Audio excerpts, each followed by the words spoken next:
지난 시간에 이어서 시대 구분을 좀 더 해보려고 합니다. 예,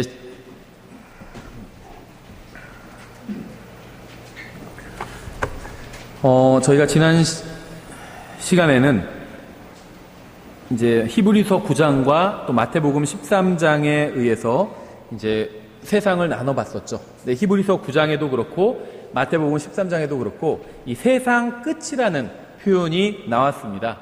히브리서 9장에서는 세상 끝이 예수님의 초림인데 특히 예수님의 십자가를 세상 끝이라고, 세상 끝에 한번 드려지셨다 이렇게 표현하고 있죠. 그러니까 예수님께서 드려지신 것은 십자가에서 드려지신 거잖아요. 그래서 이것을 이제 세상 끝이라고, 그러니까 예수님께서 십자가에 드려지신 그 순간을 세상 끝이라고 이렇게 표현하고 있습니다. 마태복음에서는요, 마태복음 13장에서는 이제 그 그물 비유가 나오잖아요. 그래서 예수님께서 이제 재림하셔서 심판하시는 것을 또 세상 끝이라고 이렇게 표현하고 있습니다. 그래서 성경에 보면 두 번의 세상 끝이라는 표현이 나와요. 그래서 이것을 기준으로 나누면, 그러니까 빵 한 덩어리가 있는데 칼질을 한 번 하면 두 덩어리로 나뉘게 되죠.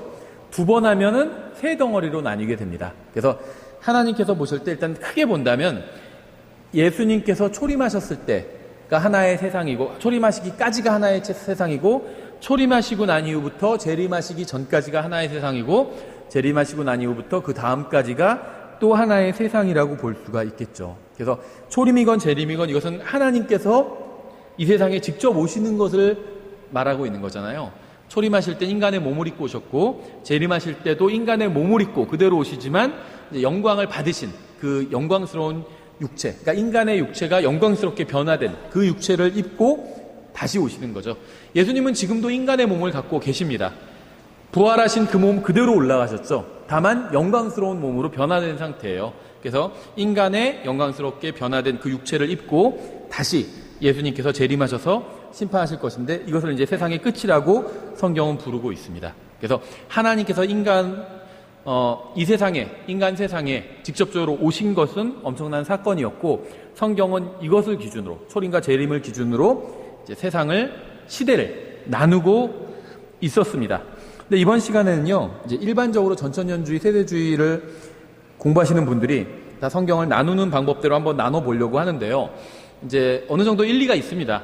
그래서 제가 어떤 전통적인 세대주의와 전천년주의를 무시하거나 다 잘못됐다고 얘기하는 것은 절대 아닙니다. 세대주의 또 전천년주의는 성경을 바르게 해석하는 하나의 체계라고 보시면 됩니다. 다만 이제 몇 가지 조금 좀 부족한 부분이 있기 때문에 이제 그런 부분을 메우고자 어떤 이야기를 제가 드리는 것이고, 이런 전천년주의와 세대주의 체계가 잘못됐다고 얘기하는 것은 절대 아닙니다. 저도 전천년주의자고 세대주의자예요.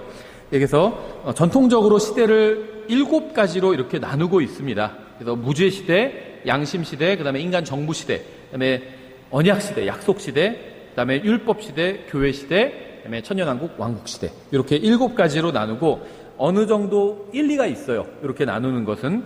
이렇게 시대를 나눈다는 것은 이제 각 시대마다 하나님께서 어떤 주신 말씀이 다르다는 겁니다. 아무래도 처음 시대에 주신 말씀보다 나중 시대에 주신 말씀이 훨씬 더 많이 있겠죠. 또 그 시대에 하나님께서 중점적으로 다루시는 사람이 있어요. 그래서 교회 시대에는 주로 교회를 다루고 계시죠. 또 율법 시대에는 주로 유대인들을 다루고 계십니다. 왕국 시대에는 다시 또 유대인들을 주로 다루게 되실 겁니다. 다른 사람들도 다루고 계시긴 하지만 주로 이제 유대인들을 다루고 계시다는 거예요. 그러니까 이 유대인들을 다룬다, 이 말이 무엇을 의미하냐면 성경에 나와 있는 예언이 성취된다는 겁니다. 그렇죠? 근데 지금은 유대인들을 다루지 않으신다. 제가 이렇게 얘기를 했잖아요. 지금 이 시대에는 유대인들에게 성취될 만한 예언의 말씀이 없습니다. 유대인들은 그냥 보존된 상태로, 그러니까 그 명맥이 끊어지지 않고 이어져 가는 것 뿐이고요. 지금 이스라엘에게 일어나는 일이, 현재 일어나고 있는 일들이 성경 예언에 성취하는 직접적으로는 무관하다는 겁니다. 간접적으로는 다 관련이 있겠죠. 근데 여기서 관련이 있다는 건 뭐냐면요, 이제 보통 인과관계가 있다 이런 식으로 얘기를 하는데요. 이런 것과 같아요. 예를 들면 어떤 나쁜 사람이 다른 사람을 칼로 찔러서 죽였어요. 그러면 A라는 사람이 B라는 사람을 칼로 찔러 죽였으면 이 B의 죽음에 대해서 A가 책임이 있잖아요. A의 칼로 찔르는 행위가 인과관계가 있는 겁니다. 이 B의 죽음과 관계가 있는 거예요. 예를 들면 이 A라는 살인자가 처음부터 이 세상에 존재하지 않았다면 어떨까요? 없었다면 B도 살인사건의 피해자가 되지 않았겠죠. A가 없었다면. 그러면 A를 낳은 A의 어머니에게도 잘못이 있다고 말할 수 있을까요? 잘못은 없어요. 그렇죠? A를 태어나게 했지만 그거는 A를 낳았을 뿐이지 A가 살인자가 되도록 만든 건 아니잖아요. 이 어머니에게는 잘못이 없어요. 그러니까 그냥 간접적으로 본다면 관계가 있죠. 그분이 A를 낳았으니까, 살인자를 낳았으니까 나중에 사람을 죽이게 됐잖아요. 관계가 있지만 법에선 이거는 관계 없다고 얘기를 합니다. 인과관계 없음 이렇게 얘기해요. 관계 없다는 거예요. 그거는 직접적인 관계가 없기 때문에. 예, 그래서 마찬가지로 지금 이 시대에 유대인들, 이스라엘에게 일어나는 일들이 아주 막 하나하나 다 찾아보면 하나님과 관계가 있겠죠, 당연히. 하지만 지금 이 시대를 향한 예언의 말씀과는 직접적인 관련이 없다는 거예요. 교회가 들림받고 나면 다시 유대인들을 향한 그 말씀이, 예언이 이제 하나하나 성취가 될 것입니다. 교회가 세워지기 전에는 하나님께서 유대인들을 다루시면서 유대인들에 관한 예언이 성취가 되었어요. 근데 유대인들이, 이스라엘이 예수님을 거부하고 나서 하나님께서는 이제 이방인들에게로 향하셨죠. 그래서 교회가 이방인들로 채워지고 나서는, 채워지고 있는 지금 또 중이고, 지금 이 시기에는 하나님께서 유대인들을 직접적으로 다루시지 않는다는 겁니다. 그래서 지금 현재 팔레스타인에서 일어나는 일들, 이것이 어떤 하나님의 예언과 어떤 관련이 있는 것들이 아니라는 거예요. 왜 이런 말씀을 드리냐면요, 이제 기독교인들이 심정적으로 유대인들의 편을 들어요. 그렇죠? 아랍인에 비해서. 저도 이해를 합니다. 저도 유대인을 편들 것 같아요. 충분히 이제 이해는 하는데, 아랍인들이 유대인들에게 폭탄 테러를 하고 잔인한 짓들을 하고 있어요. 그렇죠? 잘못된 겁니다. 반대로 유대인들이 아랍인들에게 하는 일들은 다 정당한 일들만 할까요? 잘못된 일을 하고 있어요. 근데 기독교 이쪽 계신 분들은 다 정당한 일인 것처럼 이렇게 얘기하는 경우들이 있어요. 그래서 세상 사람들한테 빈축을 삽니다. 아무리 봐도 정당한 일이 아닌 것처럼 보이는데 그걸 정당하다고 하니까 굉장히 비겁한 일도 하고요. 뭐 이거는 양쪽 다 해요. 전쟁이 일어나면 항상 이기기 위해서 별짓을 다 하거든요. 군대가 그런 조직이고. 그렇죠? 그러니까 이게 군대라는 조직이, 저는 뭐 반대하는 게 아니에요. 이거는 아이러니하다는 거예요. 우리나라 군대는 대한민국을 지키기 위한 조직이죠. 그러니까 그런데 대한민국에 무엇을 지키느냐? 이 민주주의라는, 자유대한민국이라는 이 가치를 지키는 조직이에요. 그렇죠? 우리나라 군대는. 근데 군대는요, 우리나라에서 가장 비민주적인 곳이에요. 그렇죠? 투표로 뭐 결정하지 않아요. 출동할 것이냐 말 것이냐, 그럼 사병들 다 반대하겠죠. 투표. 누가 출동하자고 그래요? 귀찮게. 훈련하고 있 거냐 말 거냐, 그럼 다 반대표 던질 거라고. 가장 독재적인 곳이에요. 그렇죠? 그러니까 이게 아이러니하다는 거예요. 그걸 비판하는 게 아니라, 그래야 군대는 돌아가니까. 무슨 말이냐면, 이스라엘이 예를 들면 팔레스타인 사람들이 막 공격하고 그러잖아요. 팔레스타인 애 잡아다가 예를 들면 딱 앞에 뭐 장갑차 앞이나 탱크 같은 데 앞에 딱 애를 붙여놔요. 그럼 공격 못 하겠죠, 저쪽에서. 적군도 마찬가지예요. 팔레스타인도 똑같은 짓을 해요. 근데 무슨 말이냐면, 한쪽을 편드느라 그걸 막 옹호할 필요가 없다는 거예요. 그리스도인이. 그래도 이스라엘이 하니까 저것은 옳은 일이다, 이렇게 편들 필요가 없다는 거예요. 잘못된 건 잘못된 거예요. 이스라엘이 하건 교회가 하건 잘못하는 건 잘못하는 겁니다. 교회는 하나님의 그리스도의 몸이니까 교회가 좀 잘못된 일을 해도 그걸 다 편들 필요는 없다는 거예요. 잘못된 건 잘못된 거죠. 그렇죠? 독립주의교회도 마찬가지고, 독립주의교회가 바른 것이니까 여기서 일어나는 모든 일들은 다 옳은 거다, 이렇게 얘기할 수는 없다는 거죠. 잘못된 건 잘못된 거예요. 그렇죠? 예. 그래서 교회가 들림받고 나면 하나님께서는 다시 이스라엘 가운데 역사하실 것이고, 예언의 시계가 다시 움직이기 시작할 것이고, 이제 예언이 하나하나 성취가, 이스라엘 가운데서 예언이 성취가 될 것입니다. 예. 이 시간에는 7가지 시대를 살펴보고, 다음 시간에는 이제 두 왕국에 대해서 저희가 살펴보도록 하겠습니다. 먼저 7가지 시대, 무죄 시대가 있습니다. 제가 깜빡했네요. 혹시 프린트물 못 받으신 분도 계시죠? 계시면요, 이거 좀 부탁드릴게요. 예. 나눠서 보시고요. 지난주 프린트물과 같습니다. 예. 안 갖고 오신 분만 보시면 됩니다. 예. 첫 시대는 무죄 시대입니다. 그래서 이 시대는 아담의 창조로부터 시작이 됩니다. 아담과 이브는 무죄한 상태로 지음받아서 에덴 동산에 거했습니다. 그래서 이들에게 주어진 명령은 창세기 2장 15절부터 17절에 나와 있어요. 주 하나님께서 남자를 데려다가 에덴의 동산에 두시고 그것을 가꾸고 지키게 하셨더라. 주 하나님께서 남자에게 명령하여 이르시되 동산의 모든 나무에서 나는 것은 내가 마음대로 먹어도 되나 선악을 알게 하는 나무에서 나는 것은 먹지 말라. 그 나무에서 나는 것을 먹는 날에 내가 반드시 죽으리라 하시니라. 이렇게 말씀하셨죠. 그래서 동산에서 나오는 모든 것을 다 먹어도 된다고 말씀하셨어요. 근데 이 동산이요, 무슨 우리 집 뒷동산만한 그런 동산이 아닙니다. 중동 거의 대부분의 지역을 포함하고 있는 동산이에요.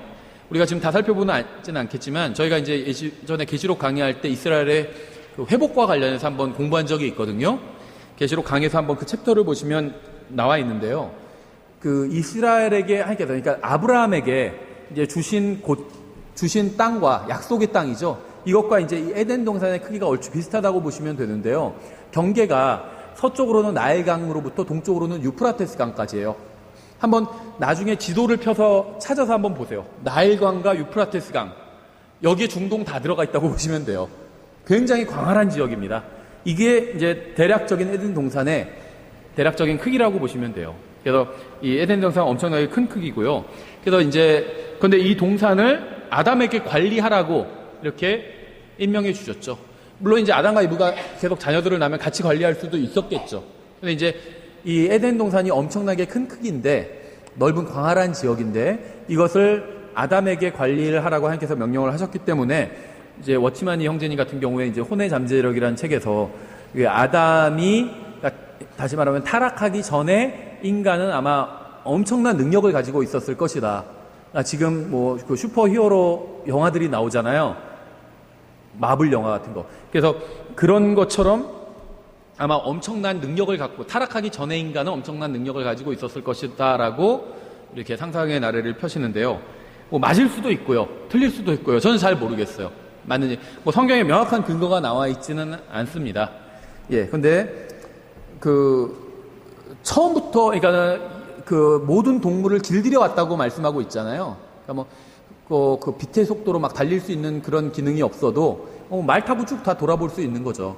그렇죠. 관리할 수 있다는 겁니다. 조선시대에도 어느 정도 다 관리했잖아요.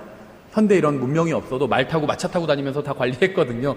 그럴 수도 있었겠죠. 그러니까는 저는 그 혼의 잠재력이라는 책의 내용을 다 부정하는 것도 아니고 그렇다고 다 받아들이는 것도 아니고 그럴 수도 있고 아닐 수도 있겠죠. 예. 성경에서 말씀하고 있는 부분은 아니니까. 다만 중요한 것은요. 그 광활한 지역에 있는 동산에서 나오는 나는 모든 나무의 열매를 마음대로 다 먹어도 된다고 말씀하셨어요. 나무 하나만 선악을 알게 하는 나무에서 나는 요것만 먹지 말라고 말씀하셨죠. 크게 무리한 부탁이 아니었다는 겁니다. 충분히 할 수 있는 부탁이에요. 그렇죠. 예. 한 곳만 가지 마라. 우리가 대한민국에서도 그 거주 이동의 자유가 있잖아요. 어디에 가서 살아도 됩니다. 돈이 없어서 그렇지. 자기가 살고 싶은데 강남 가서 살고 싶으면 살면 돼요. 거기서. 예. 돈 있으면 좋은 집에서 살고 아니면 지하철 입구에서 자리 피고 눕던지 그건 자기 자유죠. 아니면 자기가 살고 싶은 데서 다 살아도 되는데 살고 싶다고 해서 아무데나 다 갈 수 있는 건 아니죠. 예를 들면 청와대 같은 데는 못 들어가잖아요. 허락받지 않으면. 그렇다고 해서 이거 대한민국은 주거에 이동의 자유도 없다 이렇게 얘기하는 사람은 없어요. 그렇죠. 그러니까 아담에게 하나님께서 명령하신 것이 엄청나게 엄격하거나 너무한 그런 것은 아니었다는 거예요. 굉장히 관대한 명령이었다고 합니다. 다 먹어도 된다고 하셨잖아요. 모든 걸 하나만 먹지 말라고 하셨어요. 이건 그 관대한 명령이라는 거죠. 그래서 이들에게 주어진 것은 하나님의 말씀을 믿고 순종하는 일이었습니다. 그러니까 모든 다 시대마다 그 내용은 달라요. 그래서 하나님께서 시대마다 사람을 다스리시는 게 다르다는 얘기가 뭐냐면 말씀하신 내용이 다르다는 겁니다. 내용은 다르지만 기본적으로 요구하시는 것 같아요. 요구하시는 건 똑같아요. 모든 시대마다 다 순종입니다. 말씀에 대한 순종. 이것과 같아요. 예를 들면 아이가 이제 셋이 있는데 예전에 셋이라고 그러면 엄청 많다고 생각했거든요. 근데 지금은 이제 조금씩 받아들이게 됐어요. 셋도 그렇게 많은 게 아니다라는 걸. 어떻게 될지 모르지만 하여튼 내년 여름에는 교회 출석 인원이 한 명이 더 늘 건 확실하거든요. 그런데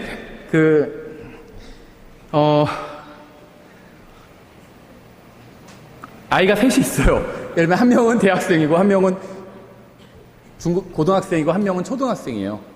그러면은 부모님이 용돈을 다 똑같이 줄 수는 없겠죠. 대학생한테 한 20만 원 줬어요. 고등학생한테는 얼마나 적절할지 모르겠는데 한 뭐 5만 원 줬어요. 초등학생한테는 뭐 3만 원 줬어요. 다르겠죠. 그 다음에는 요구하는 것도 다르겠죠. 대학생한테 너는 10시 전까지 들어와. 하실 수 있겠죠. 고등학생한테 너는 뭐 야간 자율학습 요즘도 있나요? 뭐 없는 날에는 집에 7시까지 넌 들어와야 돼. 초등학생한테 넌 5시까지 들어와야 돼. 다를 수가 있겠죠. 예. 그러니까는 그 사람마다, 시대마다 하나님께서 다른 것을 요구하실 수 있다는 겁니다. 그런데 기본적으로는 그 말씀에 대한 순종을 요구하는 거죠. 예. 그러면은 초등학생이나 중학생이나 대학생도 다 네, 순종하겠습니다. 하나님께서는 이걸 요구하신다는 겁니다. 사람마다 다른 것을 주시고 다른 말씀을 주시고 다른 명령을 주시긴 하지만 그렇죠. 예, 근데요, 이제 보통 이제 일반적으로 전천년주의, 세대주의, 제가 지금 아주 기본적인 걸 말씀드리는 거예요. 세대적 진리나 일반적인 세대주의 비판하는 책 말고 옹호하는 책에서는 설명하는 책에서는 다 가르치는 아주 기본적인 내용을 설명을 드리는 건데요. 이제 제가 문제점을 좀 말씀드렸죠. 전통적인 세대주의, 전천년주의의 이 세대주의의 문제점. 뭐냐면 세대주의가 이제 시대를 나누는데요. 저희가 지난 시간에 공부한 것처럼 진리의 말씀을 바르게 나누라고 그랬지 시대를 나누라고 명령하진 않으셨어요. 그러니까 저는 지금 시대를 나누는 게 잘못됐다 이런 얘기를 하는 건 아닙니다. 시대를 나눌 수밖에 없어요. 우리가 어느 정도 공부를 하다 보면 고려시대, 조선시대 나누는 것처럼 나눌 수밖에 없습니다. 그렇죠. 시대마다 법이 달라. 조선시대는 뭐 예를 들면 대명률이라는 법률이 있었죠. 지금은 우리나라 대한민국 법이 있어요. 그렇죠. 법이 달라질 수밖에 없어요. 시대가 달라지면. 그래서 시대를 나눌 수밖에 없는데 다만 이제 하나님께서 명령하신 건 말씀을 바르게 나누라고 했습니다. 진리의 말씀을. 이게 명령이었다는 거죠. 그래서 시대를 나누는 것까진 좋았는데 이걸 너무 여기에 과도하게 집착하다 보니까 선을 너무 깊게 그어버렸어요. 예를 들면 조선과 대한민국이 다른 나라지만 그렇다고 아예 관계없는 나라는 아니잖아요. 그렇죠. 우리 조상이잖아요. 관계는 있어요. 그러니까 시대는 나눠야 되지만 관계는 있는데 마치 아예 관계도 없는 것처럼 너무 깊게 나눴다는 거예요. 그래서 이 시대는 율법 시대, 율법을 주셨고 율법대로 해야 됐고, 그 다음에 이 시대는 교회 시대, 이런 식으로 나눴는데요. 저희가 지난 시간에 말씀드린 것도 율법 시대라는 말을 사용한다고 한다면 율법을 주신, 항상 모든 시대가 그래요. 율법을 주신 처음 주신 시점은 있지만 율법 시대가 끝나는 시점이 없다는 겁니다. 교회 시대 직전에 율법 시대가 끝나고 교회 시대가 바로 생긴 게 아니라는 거예요. 율법 시대가 끝났다면 율법이 폐기돼야 돼요. 그런데 왜냐하면 과거로 지나가 버렸으니까 폐기돼야 돼요. 근데 폐기되지 않았다는 거죠. 교회 시대 마찬가지예요. 보통 일반적인 세대주의자들이 말하는 교회 시대는 사도행전 2장부터 계시록 4장까지다. 교회가 들림받아 올라가기 전까지를 교회 시대로 보죠. 근데 교회가 들림받고 올라가면 교회가 없어져 버리진 않는다는 거죠. 교회 지상에 있다가 하늘로 올라간 것이고, 또 모든 교회가 다 지상에 있었던 것도 아니에요. 교회 시대에 죽으면 다 하늘나라 가잖아요. 교회 구성원들이. 그러니까 지극히 일부만 지상에 있었습니다. 2000년 동안. 지상에 있는 인원보다 구원받은 사람들이 하늘에 있는 인원이 훨씬 더 많거든요. 그러니까 교회가 자리만 이동한 거지 교회가 사라진 건 아니라는 겁니다. 이것도 마찬가지예요. 이 무죄 시대라는 건요, 죄가 인간 세상에 들어오기 전 시대라는 거예요. 죄가 없었다는 건 아닙니다. 죄는 있었어요. 사탄이 있었잖아요. 그렇죠. 아담과 이브가 따먹고 죄를 지었죠. 따먹고 하나님 말씀에 위배해서 죄를 졌는데, 따먹기 직전에 누가 유혹을 했죠? 사탄이 유혹했잖아요. 사탄은 이미 하나님의 말씀에 반기를 들었고 반역을 했어. 죄를 지었었습니다. 그래서 죄는 있었어요, 이미. 다만 인간 세상에 아직 들어오지 않았을 뿐이고 하나님의 창조 세계에는 죄가 있었습니다, 이미. 예, 그래서 아담과 이브가 죄를 지음으로 인해서 죄가 생긴 것이 아니라 인간 세상에 그냥 죄가 들어온 것 뿐이에요. 그렇죠? 다만 그래서 이제 무죄 상태라는 것은요, 온 창조물이 다 무죄했다는 게 아니에요. 아담과 이브만 무죄했다는 겁니다. 죄가 인간 세상에 들어오지 않았으니까 인간만 무죄했다는 거예요. 그런데 이제 전통적인 세대주의자들은요, 이 무죄 시대 다음이 양심 시대거든요. 그래서 무죄 시대가 끝나고 이제는 양심 시대가 새롭게 돼서 완전히 어떤 시스템이 바뀐 것처럼 얘기하는데 사실 그렇지가 않아요. 왜냐하면요, 이게 이제 그러니까 인간 전 인류를 보면 맞아요. 그 얘기가. 무죄 시대가 있었고 인간에게 죄가 들어오므로 이제 인류가 죄 아래 놓이게 됐죠. 그래서 이제 새로운 국면, 양심 시대로 이제 전환이 됐습니다. 죄를 지은 이후에. 그런데 이게 개인에게서는 반복이 돼요. 예를 들면 어린아이들은 무죄시대에 있어요. 아직도 1살짜리 아이. 죄가 뭔지를 몰라요. 그렇죠? 왜냐하면 죄라는 거는 항상 하나님의 말씀을 고의적으로 어기는 게 죄거든요. 물론 이제 실수도 죄가 되긴 하지만 하여튼 하나님의 말씀을 의도를 가지고 어겨야 돼요. 그래서 처벌을 하는 거거든요. 이 세상 법에서도 그래요. 의도를 가지고 고의적으로, 고의가 항상 있어야 돼요. 그래서 술 마시고 뭐 내가 잘못했다 이런 얘기를 하는 게 술 마시면 고의가 없는 거거든요. 죄가 안 된다. 이 얘기를 하려고 자꾸 술 마시고 죄를 졌다 이런 얘기를 하는 거예요. 요즘은 더 아예 더 나쁘다. 가중처벌하자 막 이런 얘기까지 있죠. 바뀔 수도 있어요, 법이. 그럼 법 바꾸면 그만이니까. 근데 어쨌든지 간에 이제 전통적인 법학에서는 원래 고의 때문에 이제 자꾸 술을 마셨다 자기가 이런 주장을 하는 거거든요, 사람들이. 그러니까 죄에는 고의가 들어가 있어야 되는데 그게 어디서 나냐면 이제 성경에서 나온 거예요. 근데 어린 아이들, 1살짜리 아이, 2살짜리 아이는 고의가 없어요. 그렇죠. 그래서 제가 여러 번 예를 들었죠. 미국에서는 가끔 사고가 나요. 그러니까 우리나라 나이로 치면은 이제 4살짜리, 4돌 지난 아이가 2살짜리 동생을 권총으로 쏴서 죽인 일이 있어요. 네, 미국에서는 가정에 총기가 있는 가정들은 이제 침대 머리맡에 서랍에 장전해서 넣어놓거든요, 총을. 그걸 가지고 놀다가 쏴서 죽인 건데 죽이고자 하는 거는 악한 행위지만 고의가 전혀 없었잖아요. 그러니까 죄가 되지 않는다는 거죠. 하나님 앞에서도 죄가 되지 않아요. 그건 그렇죠. 그런 경우에 다 부모를 처벌하지 아이들을 처벌하지는 않거든요. 고의가 없었기 때문에. 무죄 시대인데요. 그 어린 아이도 지금 무죄 시대를 살고 있는 겁니다. 그렇죠. 그래서 무죄 시대는 끝나지 않았다는 거예요. 이게 인류의 역사로 보면 아담과 이브가 선악과를 따먹을 때 끝났지만 다 개인의 인생에선 이게 무수히 반복이 됩니다. 무죄 시대가. 아이들이 무죄 시대를 겪다가 그 다음에 죄가 뭔지 알게 되면 이제 양심 시대로 넘어오게 돼요. 그 아이가. 그래서 그런 점은 우리가 좀 생각해 볼 필요가 있다는 겁니다. 그래서 모든 사람들은 다 무죄 상태를 거치게 됩니다. 사람은 죄가 무엇인지 알기 전까지는 이 무죄의 상태에 있는 거예요. 예. 그럼 이제 얘가 무죄 상태에 있는지 아닌지 어떻게 알 수 있느냐 하면 예를 들면 수치를 모르면 무죄 상태에 있다고 추측할 수 있겠죠. 다 그런 건 아니겠지만 대부분은. 예, 그래서 저희 아이들도요. 이제 여름이라서 베란다에 이렇게 큰 튜브 같은 거 해서 물 받아서 놀게 해놨거든요. 그럼 막 이제 거기 들어가고 싶을 때는 막 옷 벗고 막 들어가요. 근데 말로는 창피해 하면서도 막 활기치고 돌아다녀요, 집에서. 다 벗고. 무죄 상태에 있는 거예요. 그렇죠. 특히 이제 신발을 구분을 못 해요. 아무 쪽이나 그냥 먼저 들어가는 쪽, 잡히는 쪽 아무 발에나 넣고, 오른쪽, 왼쪽을 구분하지 못해요. 또 오른손과 왼손을 구분하지 못하는 거죠. 이것도 무죄 상태에 있다는 하나의 이제 성경적인 어떤 증거가 되겠죠. 그래서 모든 아이들이 다 무죄 상태를 거치고 있습니다. 따라서 무죄의 시대는 아담의 타락으로 끝나버린 것이 아니라 인류 전체를 놓고 보면 개인의 삶에서 무수히 반복된다고 볼 수가 있습니다. 여기 계신 분들은 다 무죄 상태는 이미 오래전에 끝난 분들이죠. 무죄 상태에 있는 사람들은 저쪽에 있어요. 지금 유치부에 있어요. 예. 죄가 뭔지를 몰라서 더 무법지대인 거죠, 거기가. 예, 그 다음에 양심시대입니다. 일반적으로 세대주의자들은 이제 둘째 시대를 양심시대라고 부릅니다. 이 시대는 인간의 타락으로부터 노아 홍수까지라고 보통 이야기를 합니다. 그래서 아담의 타락 이후에 인간은 모두 죄인으로 태어났지만 그럼에도 불구하고 옳은 것과 잘못된 것을 구별할 수 있는 양심을 가지고 있습니다.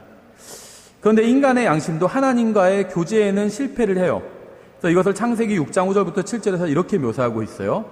하나님께서 사람의 사악함이 땅에서 커지고 또 그의 마음에서 생각하여 상상은 성경에서 좋은 게 아닙니다. 그렇죠? 주의하셔야 돼요.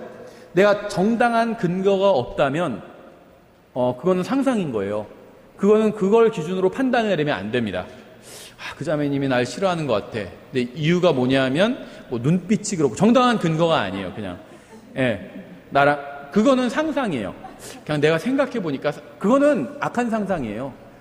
직접 얘기를 들어야 돼요. 나는 당신 싫어요. 얘기를 듣던지 직접적인 게 없이 자기가 그냥 판단하는 거는 상상입니다.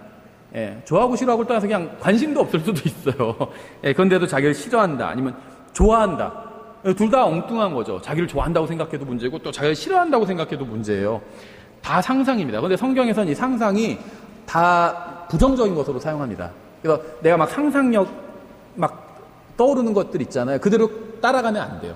그걸 하나님의 말씀과 비교해 봐야 됩니다.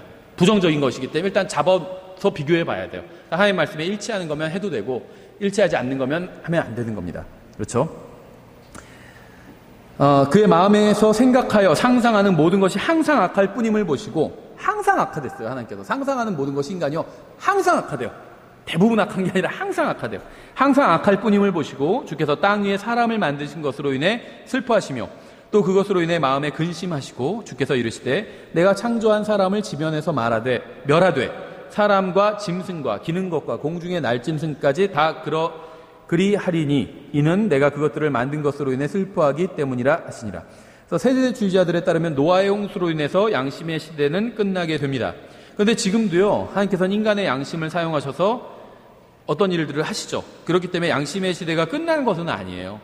그래서 어떤 그 시대 구분은 동의를 하는데, 전통적인 세대주의자들이라는 시대 구분을 동의하는데, 한 시대가 끝나면 그 시대에 주관하던 어떤 것, 양심 시대면 양심이 사라지고 무죄 시대면 무죄가 다 사라지고 이런 것은 아니라는 겁니다. 계속 이어진다는 거예요. 교회가 출발은 있지만 끝이 없잖아요. 율법도 주신 출발은 있지만 끝이 없거든요. 율법 하나님의 말씀이에요. 절대 없어지거나 폐하지지 않습니다. 그대로 지켜질 거예요. 천년왕국 때도 그대로 지켜질 겁니다. 율법이.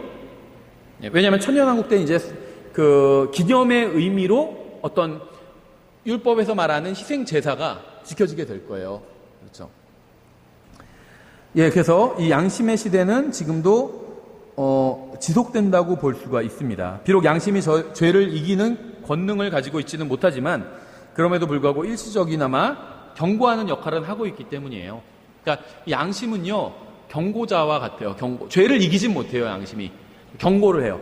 저기 죄가 온다. 안 돼 하고 경고하는 일을 합니다. 그런데 매수가 가능해요. 그래서 돈을 먹이고 그러면은 금방 무뎌집니다. 그렇죠. 그러니까 양심이 이렇게 잘 살아있을 때 그것을 잘 지켜야 되는 거겠죠.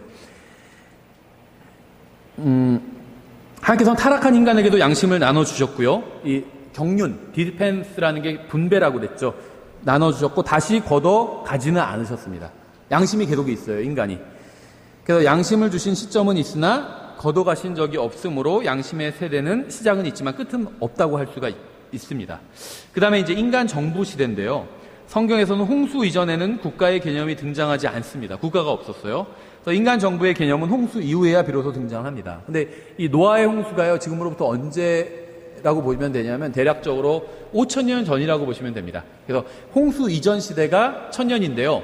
그럼 이 1,000년이 다 양심 시대였냐? 그거는 몰라요. 왜냐면은 이 아담이 과연 얼마 만에 죄를 지었는지, 그러니까 무죄 시대가 얼마만큼 지속됐는지는 알 수가 없습니다. 어떤 분들은 아담이 창조되고 하루 만에 죄를 지었다 이런 분도 있고요. 더 시간이 많이 지나고 나서 죄를 지었다 이런 분도 있는데 정확한 건 알 수가 없어요. 어쨌든지 간에 그 홍수 이전이 1,000년이고 이제 노아의 홍수로부터 지금까지가 5,000년이라고 보시면 됩니다. 그래서 역사책을 보면요. 어떤 이 5,000년 이전에는 다 역사가 없어요. 소위 다 무슨 소위 말하면 선사시대라고 하죠. 역사가 없는 시대인 거예요. 역사 이전의 시대. 그래서 중국에서 이제 오래된 나라라고 해도 은나라, 주나라, 저도 역사 잘 모르지만 이런 나라도 5,000년 이전이 아닙니다. 5,000년 이내에 다 들어와 버리게 돼요. 그래서 이제 인간 정부 시대, 그러니까 일반적인 세속사와 성경의 역사가 일치한다고 볼 수가 있겠죠. 이런 점에 있어서는 그 국가가 이제 홍수 이전엔 없었고 이후에 등장하게 됩니다. 인간 정부의 개념은 홍수 이후에야 이제 등장하는데요. 인간 정부 세대는 홍수 이후로부터 아브라함의 부르심까지라고 볼 수가 있습니다. 이때까지는 하나님께서 모든 민족을 다 동일하게 대하셨어요. 다 이방인이었습니다. 왜 이방인일까요? 잘은 모르지만 하나님 기준으로 그렇게 말씀하신 것 같아요. 이방인이라고. 우리는 이방인이 아니죠. 대한민국에서 이방인은 외국인들이 이방인이잖아요. 근데 하나님 기준에선 다 떠나가 버렸어요. 인류가 죄를 지어서 다 이방인이 돼버린 겁니다. 모든 민족이 다 이방인이에요. 그 중에서 이제 아브라함을 부르셔서 한 사람 선택하시고 한 가족을 선택하시고 한 민족을 선택하셨죠. 그래서 그 민족은 이제 이방인이 아니다. 이렇게 선언하기 시작하신 겁니다. 그래서 성경적 정의에 의하면, 유대인들만 이방인이 아니고 특별한 민족이고 나머지 모든 민족은 다 이방인입니다. 그렇죠. 교회가 생기기 전까지는 그렇죠. 그래서 이 시기, 이제 인간 정부 시기에는 새로운 경륜이 아닌 이전 시기에 나누어 주신 계시의 연장이라고 볼 수가 있어요. 왜냐하면 노아의 홍수 이후에 노아의 가족에게 하나님께서 하신 명령이 아담과 이브에게 하신 명령과 굉장히 유사합니다. 그래서 새로운 내용이 없어요. 이전 내용에 반복이라고 볼 수가 있겠죠. 왜냐하면 노아의 홍수가 한 번의 심판이잖아요.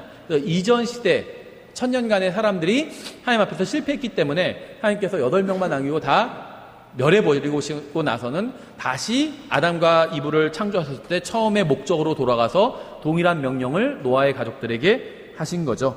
그래서 창세기 9장 1절부터 6절에 이 명령의 내용이 잘 나와 있습니다. 하나님께서 노아와 그의 아들들에게 복을 주시며 그들에게 이르시되 다산하고 번성하여 땅을 채우라. 땅의 모든 짐승과 공중의 모든 날짐승과 땅 위에서 움직이는 모든 것과 바다의 모든 물고기가 너희를 두려워하고 너희를 무서워하리니 내가 그것들을 너희 손에 넘겨주었노라. 살아서 움직이는 모든 것은 너희에게 먹을 것이 될 것이요 푸른 채소와 같이 내가 모든 것을 너희에게 주었노라. 살아 움직이는 건 다 먹어도 된다는 거예요. 중국 사람들 책상 빼고는 다 먹는다고 다리 4개 달린 것 한다는데 성경적으로 맞는 거예요. 그렇죠? 이방인들에게 주신 명령이었어요. 내가 모든 것을 너희에게 주었노라. 그러나 너희는 고기를 그것의 생명과 함께 곧 그것의 피와 함께 먹지 말지니라. 내가 반드시 너희 생명에 너희 피를 요구하리니 모든 짐승의 손에서 그것을 요구할 것이요. 이제 피와 함께 먹지 말라. 이게 좀 해석이 분분한데요. 왜냐하면 이것은 이제 신약 교회에게도 동일하게 주신 명령이었거든요. 이방 교회에게 주신 명령이었죠. 예루살렘 회의에서 하나님께서 사도들의 입을 통해서 주신 명령이었는데요. 일단 기본적으로 보면 피를 물처럼 마시지 말라는 의미예요. 그래서 저는 이제 이 부분은 사실 잘 모르겠어요. 이 목사님들 사이에서도 파가 갈려 있어요. 독립침례교에서도. 선지, 먹을 것이냐, 안 먹을 것이냐. 근데 저는요, 기본적으로 먹는 사람을 저는 판단하지는 않아요. 근데 저는 기본적으로 제 입맛에 맞지는 않아요. 그리고 그 의심스러우면 안 하면 된다고 생각해요. 이게 논쟁적이잖아요. 예를 들면 내가 그걸 제가 먹는 걸 보고 어떤 성도가 상처를 입는다. 안 먹는 게 낫다는 거죠. 그렇죠. 의심스러우니까. 그렇죠. 그러니까 의심스러운 건 안 하는 게 낫다고 생각하는데 성경적으로는 잘 모르겠어요. 왜냐하면 성경에서는 일단 피째 먹지 말라는 게 이제 피를 물처럼 마시지 말라는 기본적으로는 그 의미거든요.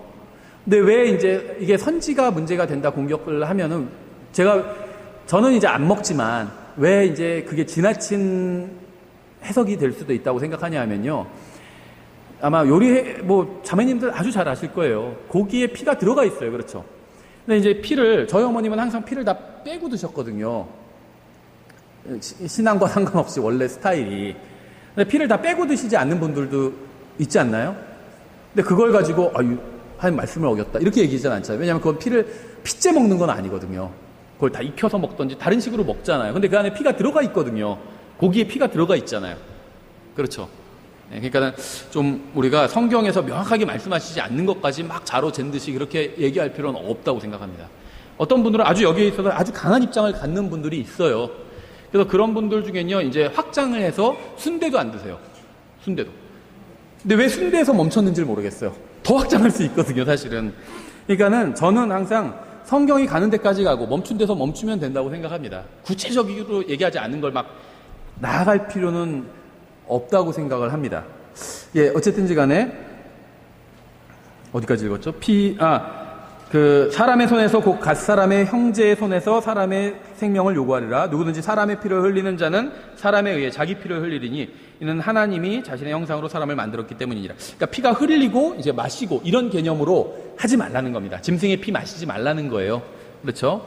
그래서 이 시대 역시 하나님께 반역함으로 실패로 끝나게 됩니다. 창세기 11장에 잘 나와 있죠. 온 땅의 언어가 하나요, 말이 하나였더라. 그들이 동쪽에서부터 이동하다가 신할 땅에 있는 평야를 만나 거기 거하니라.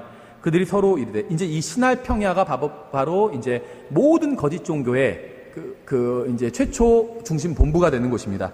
그들이 서로 이르되, 자, 우리가 벽돌을 만들어 견고히 굽자 하고는 돌 대신 벽돌을 취하고 회반죽 대신 진흙을 취하며 또 이르되, 자, 우리가 우리를 위하여 도시와 탑을 세우고 탑의 꼭대기를 하늘에까지 닿게 하며 우리가 우리를 위하여 이름을 내고 이로써 온 지면에 널리 흩어짐을 면하자 하더라. 인간이 이제 실패하게 됩니다. 인간 정부가.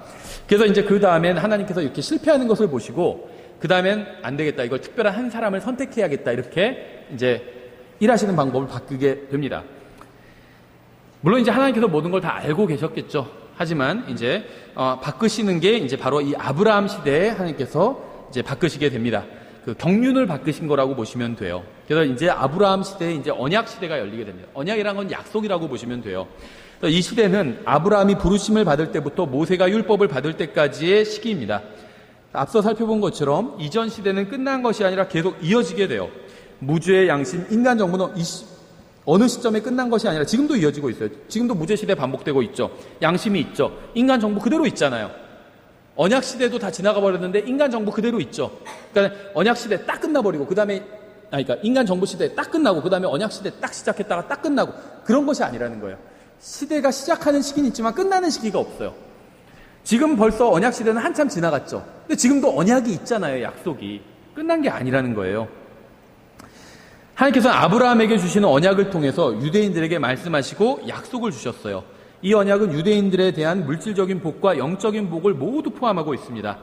그래서 우리는 영적 유대인은 아니에요. 영적 이스라엘은 아닙니다. 하지만 영적 아브라함의 자손이에요. 아브라함의 영적 자손입니다. 이스라엘은 아브라함의 육신적인 자손이고요. 그리스도인들은 아브라함의 영적 자손이에요. 그렇다고 해서 영적 유대인은 아닙니다. 우리는 아브라함이 믿음의 우리의 조상이죠. 우리가 유대인을 대체하진 않았어요. 영적 유대인은 아니에요. 하지만 아브라함은 우리의 영적인 아버지라고 부를 수 있다는 거죠. 유대인들은 아브라함을 육신적인 아버지라고 부를 수 있고요. 이걸 구분하실 수 있어야 돼요. 그래서 이 아브라함의 언약은요, 물질적인 복과 영적인 복이 다 포함되어 있습니다. 물질적인 복은 유대인들과 관련이 있고요, 영적인 복은 주로 교회와 관련이 있는 복이라고 볼 수가 있습니다. 그래서 앞의 경우와 마찬가지로 이 언약도 다음 세대에 끝나버리는 게 아니라 주님께서 아브라함에게 주신 언약은 끝나버린 게 아니라 성취되고 나서도 계속 이어지게 될 것입니다. 아브라함과 그의 후손들은 주님의 말씀을 믿고 순종하면 되었습니다. 창세기 15장에 나오죠. 5절부터 6절에 그분께서 그를 데리고 밖으로 나가 이르시되 이제 하늘을 쳐다보고 별들을 셀 수 있거든 세어보라. 하늘의 별들, 영적인 하늘에 있죠. 하늘에 속한 사람들, 우리들 말하는 거예요. 영적인 자손들. 아브라함의 자손은 두 종류예요. 하늘의 별들같이 많은 무리가 있고 바다의 모래같이 많은 무리가 있어요. 바다는 모래, 땅에 있죠. 하늘의 별들은 하늘에 있어요. 하늘은 영적인 자손들을 말하는 것이고 땅에 있는 바다의 모래들은 육신적인 자손들을 말하는 것이라고 볼 수가 있습니다. 이제 하늘을 쳐다보고 별들을 셀 수 있거든 세어보라 하시며 또 그에게 이르시되 내 씨와 그와 같으리라 하시니라. 아브라함이 주를 믿으니 그분께서 그것을 그에게 의로 여기시고, 우리가 똑같은 방법으로 구원받았죠. 하나님 믿고 구원받았어요. 그렇죠. 예, 그런데 이 시대도 하나님을 믿지 않고 불순종하면서 이제 역시 실패로 끝나게 됩니다. 출애굽기 16장 2절부터 3절에 이스라엘 자손의 전체 회중이 광야에서 모세와 아론에게 불평하며 이스라엘 자손이 그들에게 이르되 우리가 차라리 이집트 땅에서 고기 솥 옆에 있었던 때와 빵을 배불리 먹던 때에 주의 손에 죽었더라면 좋았을 터인데 너희가 이 광야로 우리를 데리고 나와 이 전체 집회 무리를 굶주려 죽게 하는도다 하니라. 그래서 이제 언약 시대가 끝나고 이제 한 민족, 이스라엘 민족을 다루시는 율법 시대가 이제 나오게 됩니다. 지금 이게 출애굽기 16장인데 율법을 출애굽기 20장에서 주시잖아요. 예, 그래서 이 언약 시대가 끝나게 돼요. 하나님께서 한 사람, 한 가족을 선택하셔서 역사하신 것이 끝나고 이제는 한 가족이 아닌 민족을 다루시는 그러한 율법 시대가 열리게 됩니다. 여기서 율법 시대라고 부르지만 어느 특정한 시대에만 율법이 적용되고 그 시대가 지나면 율법이 끝나게 되는 게 아닙니다. 율법은 절대 없어지지 않아요. 하늘과 땅이 없어져도 율법은 없어지지 않죠. 율법에 점 하나도 없어지지 않는다고 그랬어요. 율법은 이방인이 아닌 유대인들에게 주어진 겁니다. 이방인들과는 기본적으로 교리적으로는 관련이 없습니다. 유대인들에게 주신 말씀이에요. 따라서 율법으로 인해서 하나님과 이방인들과의 관계에 변화가 생긴 게 아닙니다. 율법은 언약을 대체한 게 아니라 언약에 추가된 거예요. 대체한 게 아니에요. 추가된 겁니다. 언약에. 갈라디아서 3장 17절에 나오죠. 내가 이것을 말하노니 하나님께서 그리스도 안에서 미리 확정하신 그 언약을 430년 뒤에 생긴 율법이 취소하지 못하며 또 그 약속을 무효로 만들지 못하리라. 그래서 율법으로 인해서 언약이 변경되는 것은 아니라는 겁니다. 하나님께서 아브라함에게 주신 언약이 있어요. 또 아브라함에게 주신 언약 중에는 이제 아브라함의 육신적인 자손인 이스라엘에게 주신 부분이 있고 영적인 자녀인 교회에게 주신 언약이 있죠. 이 언약은 다 취소된 게 아닙니다. 다만 율법은 아브라함의 육신적인 자녀들에게 그들이 가나안 땅에서 어떻게 살아야 되는지 그 지침을 주신 것에 불과하다는 거죠. 예, 그래서 율법을 너무 확대해서 어떤 것들을 이게 막 사람의 영혼을 구원하는 것이나 이런 것까지 확대해서 적용하다 보면 오류에 빠지게 됩니다. 율법은 하나님께서 유대인들을 통제하시는 방법과 관련이 있어요. 율법을 통해서 유대인들은 하나님을 신뢰하지 않고 순종하지 않으면 실패할 수밖에 없음을 이제 깨닫게 됩니다. 신명기 7장에 나와 있죠. 11절부터 15절에 그런즉 너는 이날 내가 내게 명령하는 명령과 법규와 법도를 지켜 행할지니라. 율법이죠. 그런즉 너희가 이 법도에 귀를 기울여 그것을 지키고 행하면 주 내 하나님께서 내 조상들에게 맹세하신 언약을 지키시고 내게 긍휼을 베푸시리라. 그분께서 너를 사랑하시고 내게 복을 주사 너를 번성하게 하시며 또 내게 주리라고 내 조상들에게 맹세하신 땅에서 내 태의 열매에서 복을 주시고 내 땅의 열매와 곡식과 포도즙과 기름에 복을 주시며 내 암소의 번식과 내 양떼에도 복을 주시리니 내가 모든 백성들보다 더 많이 복을 받아 너희 가운데 남자와 여자와 너희 가축의 수컷과 암컷 중에 수태하지 못하는 것이 없을 것이며 또 주께서 모든 병을 내게서 제거하사 내가 알고 있는 이집트의 어떤 악한 질병도 내게 두지 아니하시고 너를 미워하는 모든 자에게 그것들을 주시리라. 그러니까 오늘 오전 설교와 관련이 있죠. 그리스도인들에게는 이런 물질적인 복을 약속해 주신 적이 없어요. 그러니까 이 땅에서 번성하고 잘 살게, 지금 그 내용이잖아요. 내 가축들이 계속 새끼를 낳아요. 그럼 재산이 증식하는 거잖아요. 그렇죠. 그래서 이 땅에서, 이 세상에서, 이 땅에서 잘 먹고 잘 사는 것, 이것은요 신약의 교회에게 주신 교리와 관련이 있는 것이 아니라 율법과 관련이 있어요. 오히려. 그렇죠. 그런 걸 추구하는 사람들은 율법적인 사람들이요. 그렇죠. 신앙생활 열심히 하면 잘 먹고 잘 살게 된다. 율법주의예요. 그게. 율법이 그걸 가르치고 있잖아요. 율법주의가 무조건 잘못된 건 아니죠. 다만 잘못된 시대에 잘못된 사람들에게 적용하니까 잘못된 거잖아요. 그리스도인들과는 관련이 없어요. 우리가 보는 것처럼 신명기 7장에서 유대인들에게 하신 말씀입니다. 이거는 이스라엘과 관련이 있는 말씀이에요. 하나님을 잘 믿으면, 하나님의 말씀에 순종하면 이 세상에서 잘 먹고 잘 살게 될 것이다. 그렇게 말씀하셨잖아요. 이게 언제 실현될까요? 천년왕국 때 실현돼요. 천년왕국에서 유대인들은요 잘 먹고 잘 살게 될 겁니다. 이 말씀에 따라서 하나님께 순종하기 때문에 대환란 끝에 이스라엘이 하루아침에 하나님께로 돌아오게 되잖아요. 하나님 말씀을 따르게 되거든요. 그러면 번성하게 되는 겁니다. 그리스도인들과 관련이 없는 말씀이에요. 그래서 결국 유대인들은 하나님께서 나눠주신 이 경륜, 배분, 나눠주신 율법을 지키지 못하고 실패하게 됩니다.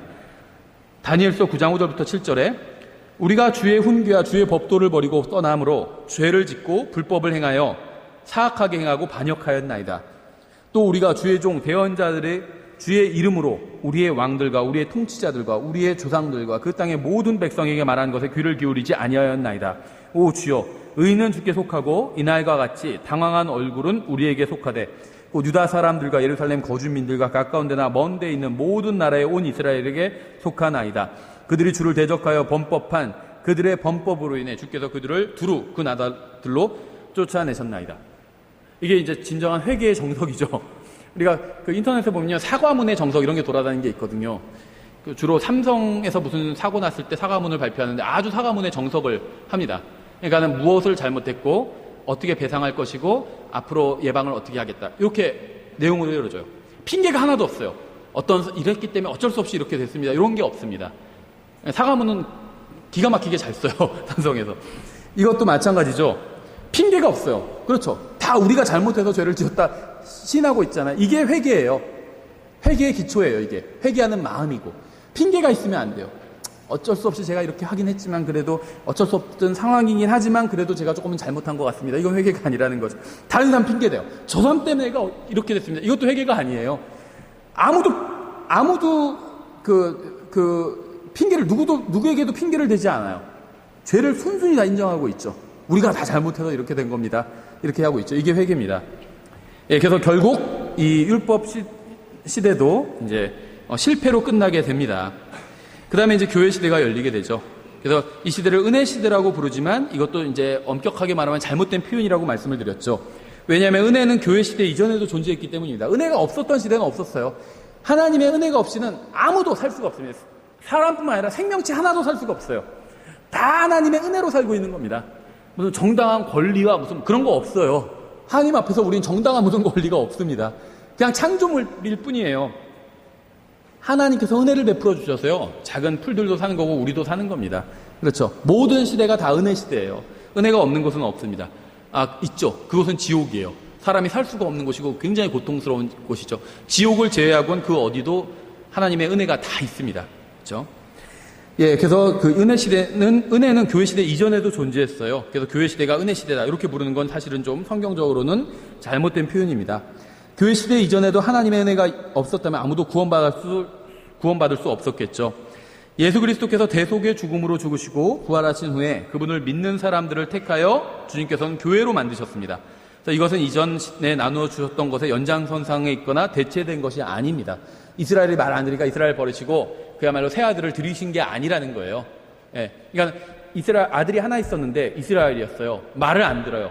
그래서 이스라엘을 쫓아내 버리시고 그 다음에는 내 아들이 없으니까 적적하다 해서 양자를 다시 삼으신 것이 아니라는 겁니다. 그런 게 아니라 아들이 하나가 있었어요. 그런데 이 아들이 집을 나가버렸어요. 그런데 그 사이에 또 아들을 낳았어요. 그게 교회인 겁니다. 근데 나중에 집 나간 아들이 돌아오는 거예요. 그렇죠. 대체한 아들이 아니라는 거예요. 그렇죠. 이 시기에 교회 시대에 하나님께서는 사도들을 통해서 신약 성경을 주셨습니다. 지금은 사도가 없어요. 그렇죠. 하나님께서는 이 시기에 주신 신약 성경으로 계시를 마치셨습니다. 이것과 일치하지 않는 것을 가르친다면 그 사람은 거짓 사도고 교사고 거짓 목사인 겁니다. 일반적으로 세대주의자들은 교회 시대의 시작을 사도행전 2장으로 잡고 교회 시대의 끝을 휴거로 잡습니다. 이것은 시작은 맞지만 끝이 잘못된 것이라고 말씀드렸죠. 교회는 휴거로 끝나지 않고 그리스도의 심판석과 어린 양의 혼인잔치, 천년왕국 다 참여하게 됩니다. 교회는 끝이 없어요. 그렇죠? 이제 재림 후에는 천년왕국에서 신랑이신 예수님과 함께 교회가 통치하게 될 것입니다. 교회는 끝없이 영원히 존재해요. 따라서 어느 특정한 기간만을 설정해서 교회 시대라고 부르는 것은 성경적으로 정확한 표현이 아닙니다. 이 시대도 믿음과 순종을 요구하십니다. 하나님께서 모든 시대에 요구하시는 건 믿음과 순종이에요. 에베소서 2장 8절부터 10절이죠. 너희가 믿음을 통해 은혜로 구원을 받았나니, 믿음 얘기하고 있죠. 먼저 그것은 너희 자신에게서 난 것이 아니요 하나님의 선물이니라. 행위에서 난 것이 아니니 이것은 아무도 자랑하지 못하게 하려 함이라. 우리는 그분의 작품이요 그리스도 예수님 안에서 선한 행위를 하도록 창조된 자들이니라. 이게 순종이죠. 하나님께서 그 선한 행위를 미리 정하신 것은 우리가 그 행위 가운데서 걷게 하려 하심이니라. 이게 순종이에요. 그렇죠? 그래서 에베소서 2장 8절 9절까지만 인용하고 마치는 경우가 많은데 10절까지 한 세트입니다. 예수님을 믿고 구원받아서 하나님의 말씀대로 걷는 거예요. 이게 그리스도인의 삶이죠. 교회도 역시 근데 이제 실패로 끝나게 됩니다. 디모데후서 4장 3절부터 4절에 나와 있죠. 때가 이르르니 그들이 건전한 교리를 견디지 못하며 귀가 가려워 자기 욕심대로 자기를 위해 선생들을 쌓아두고 막 여기저기 저 사람 설교도 듣고 저 사람 설교도 듣고 막 여기저기 많이 들어요. 그렇죠. 또 진리로부터 귀를 돌이켜 꾸며낸 이야기들로 돌아서리라. 또 계시록 3장에 잘 나와 있죠. 라오디게아 교회에 주시는 말씀을 통해서 경고하고 계시죠. 15절부터 18절에 내가 내 행위를 아노니 내가 차지도 아니하고 뜨겁지도 아니하도다.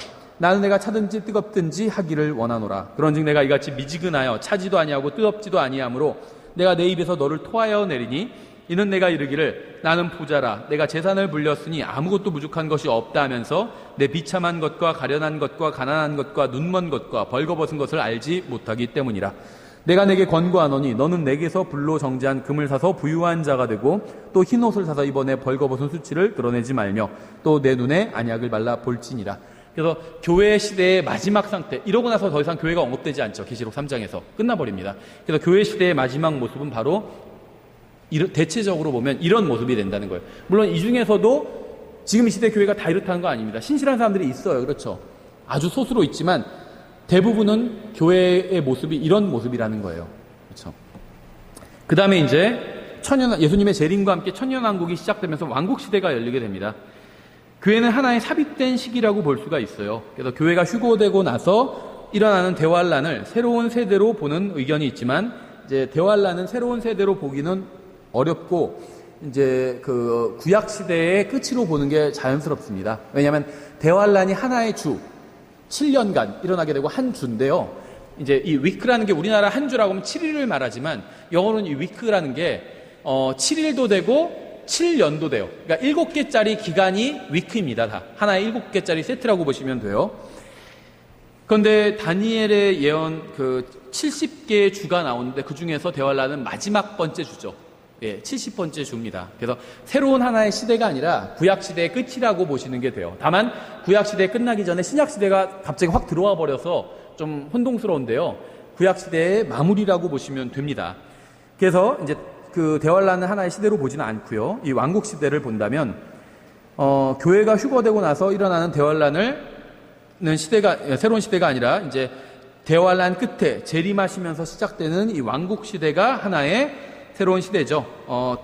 그 다니엘서 9장 24절에 보면 주께서 내 백성과 내 거룩한 도시에게 70일을 정하셨나니 유대인들에게 70개의 주를 한 개의 그러니까 연으로 이루어진 70개의 주를 정하셨대요. 이것은 범법을 그치고 죄들을 끝내며 불법에 대해 화해를 이루고 영존하는 의를 가져오며 환상과 대언을 봉인하고 또 지극히 거룩하신 이에게 기름을 붓고자 함이라. 그러니까 이 대환란의 목적 70번째 주의 목적이 죄들을 끝내는 거래요. 누구의 죄? 유대인들의 죄를 끝내는 게 목적이라고 합니다. 그래서 유대인들의 죄가 끝나고 바로 하나님께로 돌아오게 되죠. 구원자께로 돌아오게 됩니다. 예, 주님께서 재림하시면 펼쳐질 왕국은 이 세상에서는 매우 큰 변혁인 게 틀림없지만 새로운 경륜이라고 볼 수는 없습니다. 이 시대에 관한 계시는 이미 오래전에 나누어 주신 경륜이에요. 이 시대는 예전에 나누어 주신 경륜에 대한 예언의 성취이기 때문에 새로운 경륜이라고 볼 수는 없다는 거죠. 이 에스겔서 40장부터 48장에서 말씀하시는 것처럼 이 시대는 새로운 경륜이 있는 것이 아니라 예전의 경륜, 율법이 실현이 됩니다. 또 율법이 제가 끝나지 않았다고 말씀드린 게요. 천년왕국 때 율법이 실현돼요. 이 율법은요. 역사상 지금 계속 실현된 적이 없어요. 이스라엘 백성들이요. 율법을 지킨 적이 거의 없습니다. 거의 없어요. 모세가 살아있을 때 조금 지키다가 끝나버렸어요. 심지어는 성경까지 다 잊어버렸잖아요. 그러다 나중에 부흥이 일어날 때 다시 성경 또 발견하게 되고 그러죠. 성경 율법이 없는데 어떻게 율법을 지켰겠어요? 이스라엘은 율법을 지킨 적이 없어요. 그래서 스데반이 사도행전 7장에서 설교할 때 너희가 항상 성령님을 거슬려 죄를 지었다고 그렇게 지적을 했잖아요. 예, 그래서 율법은 여태까지 실현된 적이 없습니다. 언제 실현되느냐? 천년왕국 때 실현이 돼요. 그래서 이 시대는 새로운 것이 주어지는 게 아니라 옛 것이 완성되는 시기입니다. 그래서 율법의 완성인데 율법은 언약에 더해진 것이었죠. 따라서 이 왕국은 아브라함에게 주었던 언약의 완성이라고 볼 수가 있습니다. 근데 이 시기도요, 결국 하나님에 대한 불신으로 말미암아서 실패로 끝나게 됩니다. 계시록 20장에 나오죠. 7절부터 10절에 20장 7절부터 10절 그 천년이 다참에 사탄이 자기 감옥에서 풀려나고 나가서 땅의 사방에 있는 민족들 곧 곡과 마곡을 속이며 그들을 함께 모아 전쟁을 하게 하리니 그들의 수가 바다의 모래 같으니라. 그들이 땅의 넓은 곳으로 올라가 성도들의 진영과 그 사랑받는 도시를 에워싸매 불이 하늘에서 하나님으로부터 내려와 그들을 삼켰고 또 그들을 속인 마귀가 불과 유황 호수 곧 짐승과 그 짐승과 거짓 대언자가 있는 곳에 던져져서 영원 무궁토록 밤낮으로 고통을 받으리라. 예. 그러면서 이제 바로 이 천년왕국이 끝나면서 큰 왕자 심판으로 연결이 되고 바로 이제 불호수로 연결이 되고 그 다음에 이제 새하늘과 새 땅으로 바로 연결이 되는 거죠. 예, 그래서 정리하면요, 우리가 살펴본 것처럼 하나님께서 나누어 주신 진리, 경륜, 말씀을 나눠주시고 진리를 나눠주셨어요. 그 시대마다 그 말씀에 따라서 나눠주신 말씀에 따라서 그 말씀을 기준으로 일을 하셨죠. 그래서 그 경륜은 끝나는 시점이나 철회하는 일은 없습니다. 하기서 나눠주신 거는 철회하시거나 그게 끝나는 게 없어요. 율법을 주셨으면 율법은 영원합니다. 은혜를 주셨으면 은혜는 영원해요. 그렇죠? 그래서 경륜은 한 시점에서 끝나는 것이 아니라 다음 시대로 이어짐을 볼 수 있습니다. 그래서 각 세대에서 인간의 책임은 하나님께서 나눠주신 말씀을 믿고 순종하는 거예요. 근데 이제 간단하게 한 가지만 정리를 하고 넘어가면요. 우리가 이제 다음 시간에 공부할 것과 관련이 있는데요. 다음 시간에 저희가 이제 두 개의 왕국에 대해서 살펴본다고 했잖아요. 하나님의 왕국과 하늘 왕국이에요. 그런데 자세한 건 이제 다음 시간에 설명드리겠지만 아주 여기서 간단한 것만 말씀을 드리면요. 물질적인 왕국과 영적인 왕국입니다. 근데 지금 제가 왜 말씀을 드리냐면요. 이 7개의 구분이 있고 7개의 시대가 있죠. 근데 하나님께서 이 시대마다 왕국을 사실 지상에 건설하려고 하셨어요. 그러니까 하나님의 의도는 인간이 하나님의 말씀에 순종하면 이제 왕국을 건설하는 겁니다. 하나님께서는 항상. 그런데 대부분의 시대가 다 물질적인 왕국과 관련이 있는데요. 교회 시대만 물질적인 왕국과 관련이 없습니다. 그래서 교회 시대 이전까지, 율법 시대까지는요, 하나님께서 물질적인 왕국을 건설하려고 하셨습니다. 그런데 인간이 다 실패했죠. 그래서 물질적인 왕국을 건설하지 못하시고 인간이 이제 그만큼 성숙하지 못했던 거죠. 그래서 하나님께서는 이제 영적인 왕국만 교회를 통해서 이제 건설을 하신 거였습니다. 근데 이제 다시 왕국 시대가 오면요, 물질적인 왕국과 이 영적인 왕국이 하나로 합해지게 됩니다. 그래서 이 왕국은요, 천년 왕국은 기본적으로 유대인들이 머리 국가가 돼요. 그 이제 이방인 민족들을 유대인들을 통해서 하나님께서 이스라엘을 통해서 통치하시게 됩니다. 그럼 교회는 뭐하냐? 교회는 예수 그리스도와 하나가 돼서 유대인과 이방인을 다 통치하게 됩니다. 교회 자체가. 12사도가 유대인 12지파를 심판하게 되죠. 근데 12사도의 소속은 어딘 줄 아세요? 교회예요. 이스라엘이 아닙니다. 교회예요. 그러니까 교회가 심판하고 통치하는 일을 하게 된다는 겁니다.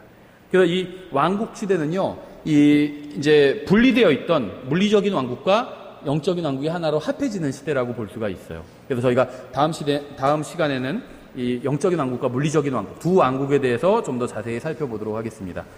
예, 제가 기도하고 찬송하고 마치겠습니다. 기도하겠습니다. 하나님 아버지, 저희를 이 특별한 시대에 살게 해주시고 또 저희들에게 말씀을 주시고 또 저희들에게 사명을 주셔서 감사드립니다. 저희가 진리의 말씀을 바르게 나누어 연구해서 정말 저희가 이 시대에 무엇을 해야 되는지 정확히 이해할 수 있도록 도와주시고 이 시대에 저희들에게 주신 사명, 복음의 말씀을 전하고 또 진리의 말씀을 가르치고 전파하는 이 일에 저희가 온 힘과 마음과 또 생각과 모든 것을 다해서 저희가 이 사명을 감당할 수 있도록 도와주시기 원합니다. 감사드리며 예수님의 이름으로 기도드렸습니다. 아멘. 예, 찬송가 828장